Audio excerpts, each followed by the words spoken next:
জাহান্নামে যারা যাবে, যারা জাহান্নামে, এই যে কালো জাহান্নাম, আগুনের জেলখানা, এই জেলখানাতে আল্লাহ যাদেরকে দিবেন তাদের দেহটা কেমন হবে, তাদের আকার আকৃতি কেমন হবে, এটা কি আমরা এর আগে কোনোদিন শুনেছি?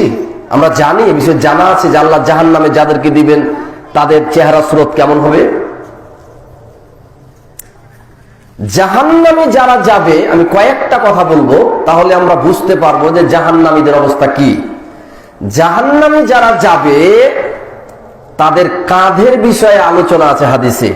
মা বাইনা মানকিবাইল কাফিরি ফিন্নারে মাসিরাতু সালাসাতি আইয়াম, যে যেসব কাফেরকে আল্লাহ জাহান্নামে দিবেন সেই সব কাফেরের এই কাঁধ থেকে এই কাঁধ, দুই কাঁধ, এর দূরত্বটা হবে লিরাকিবিল মুসরি, দ্রুতগামী বাহনে চড়ে যেতে 3 দিন লাগবে। সুবহানাল্লাহ বলবেন না? কয়দিন? ধরেন আপনি হেলিকপ্টারে চড়েছেন বা বিমানে, এখন দ্রুতগামী বাহন কি বিমান, বিমানে চড়ে 3 দিন ধরে যতদূর যাবেন, জাহান্নামে আল্লাহ যাদেরকে দেবেন তাদের কাঁধটাই এত বড় হবে। সুবহানাল্লাহ। এখান থেকে সৌদি আরব 6000 কিলোমিটার, কতক্ষণ লাগে যেতে? ওই মাঝে মধ্যে বিশ্রাম নিয়ে 6 ঘন্টা 5 ঘন্টা, তাহলে 3 দিনের তো 6 ভাগের 1 ভাগও হলো না নাকি? 6 ভাগের 1 ভাগও হলো না, তাহলে জাহান্নামের কাঁধটা কত বড় হবে?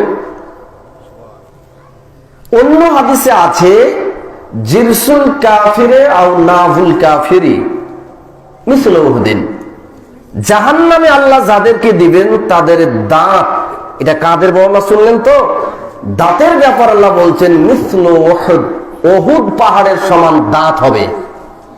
জাহান্নামে আল্লাহ যাদেরকে দিবে তাদের দাঁত হবে উহুদ পাহাড়ের সমান, আর উহুদ পাহাড় হচ্ছে 7 কিলোমিটার লম্বা, 7 কিলোমিটার লম্বা।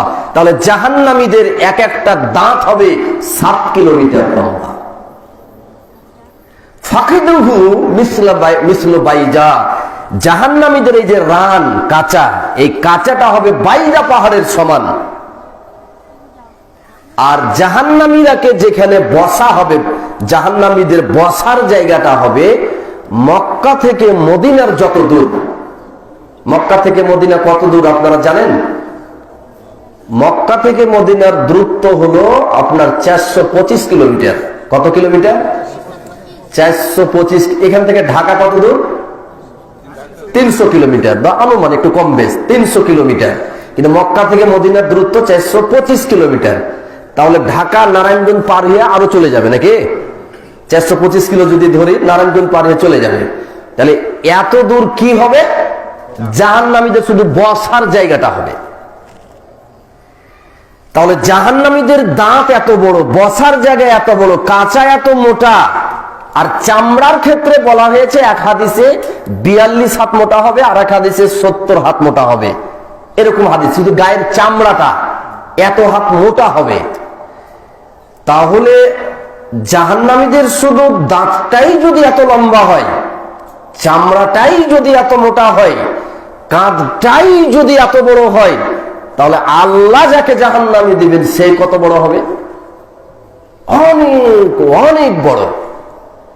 একজন জাহান্নামীকে আল্লাহ জাহান্নামে দিবেন অনেক বড় করে।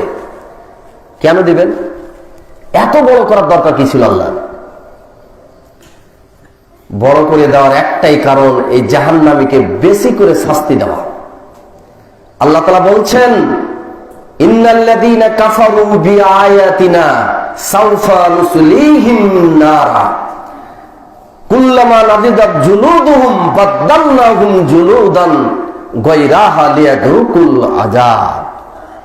এই চামড়া যারা অস্বীকার করে কাফের হয়ে জাহান্নামে গেছে, তাদেরকে আল্লাহ আগুনে পুড়াতে থাকবেন, প্রজ্বলিত করবেন। পুড়তে পুড়তে চামড়া যখন পুড়ে যাবে, নতুন করে আবার ওই দিক থেকে পুড়তে পুড়তে পুড়তে আসবে, আবার নতুন হয়ে চামড়া তৈরি হইতে হইতে হইতে আসবে। আবার পুড়ে শেষ হবে, আবার পুড়তে পুড়তে আসবে। এই যে এত মোটা চামড়া করে আল্লাহ পুড়াবেন, উদ্দেশ্যটা কি? লিয়া ধু কুলা যাব, যাতে করে আল্লাহ তাদেরকে শাস্তির স্বাদ আস্বাদন করাতে পারে।